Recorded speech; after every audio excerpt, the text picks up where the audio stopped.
এদিন নবান্নে সমন্বয় বৈঠক করলেন মুখ্যমন্ত্রী শুভেন্দু অধিকারী এবং এই বৈঠক ছিল ভার্চুয়াল। সেই বৈঠক থেকে তিনি আরো বেশ কিছু বিষয় উল্লেখ করলেন। তিনি বললেন, যেখানে রথযাত্রা উৎসব পালন হবে সেখানে অর্থাৎ প্রায় ৭৫টি যে রথযাত্রা উৎসব রয়েছে প্রত্যেকটি জায়গায় ক্যাম্প করতে এবং সেই ক্যাম্প থেকে জনসাধারণকে তিনি গাছের চারা দিতে বললেন। অবশ্যই প্রধান সচিবের সঙ্গে কথা বলে এই প্রতিটি ক্যাম্প থেকে যেন জনসাধারণকে গাছের চারা দেওয়া হয় সেই কথা বললেন মুখ্যমন্ত্রী শুভেন্দু অধিকারী।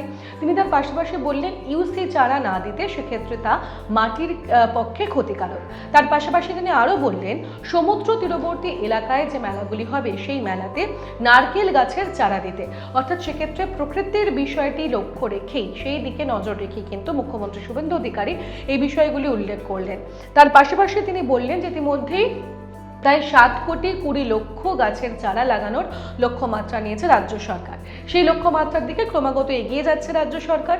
এর পাশাপাশি তিনি বললেন যে উত্তরপ্রদেশে প্রায় 26 কোটি গাছ লাগানো হচ্ছে। এদিন তিনি উল্লেখ করলেন যে অমিত শাহ অর্থাৎ স্বরাষ্ট্রমন্ত্রী অমিত শাহ নিজের এলাকায় অর্থাৎ নিজের যে লোকসভা রয়েছে সেই লোকসভায় প্রায় 1,20,00,000 গাছ লাগাচ্ছেন। তিনি এক্ষেত্রে উল্লেখ করলেন যে এই গাছ লাগানোর ক্ষেত্রে তারা উত্তরপ্রদেশের সঙ্গে অর্থাৎ আমাদের রাজ্য উত্তরপ্রদেশের সঙ্গে প্রতিযোগিতা করতেই পারে। এই ঐতিহ্যশালী রথযাত্রা যেখানে হবে, আপনারা যদি সাপলিং অর্থাৎ গাছের চারা বিতরণের ক্যাম্প করতে পারেন খুব সুবিধা হয়।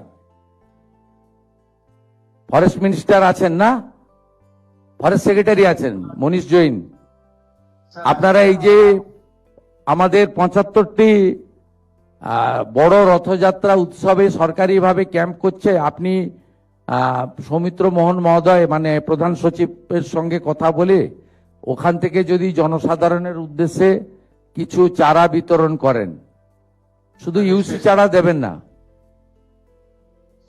ইউসি চারাটা দেবেন না, ওটা মাটির পক্ষে ক্ষতিকারক।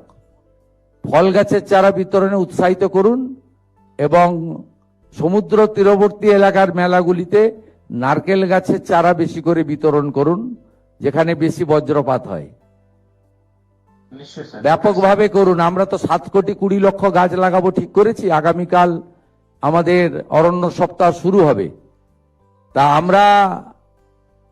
আমি আজকে সকালে একটা ন্যাশনাল চ্যানেলে দেখছিলাম উত্তরপ্রদেশ 26 কোটি গাছ লাগাচ্ছে। আমাদের কেন্দ্রীয় স্বরাষ্ট্র সমবায় মন্ত্রী অমিত শাহজি তার নিজের লোকসভা কেন্দ্রে 1,20,00,000 গাছ লাগাচ্ছেন। তা এত বড় রাজ্য, আমরাও এক্ষেত্রে অন্তত উত্তরপ্রদেশের সঙ্গে প্রতিযোগিতা করতে পারি।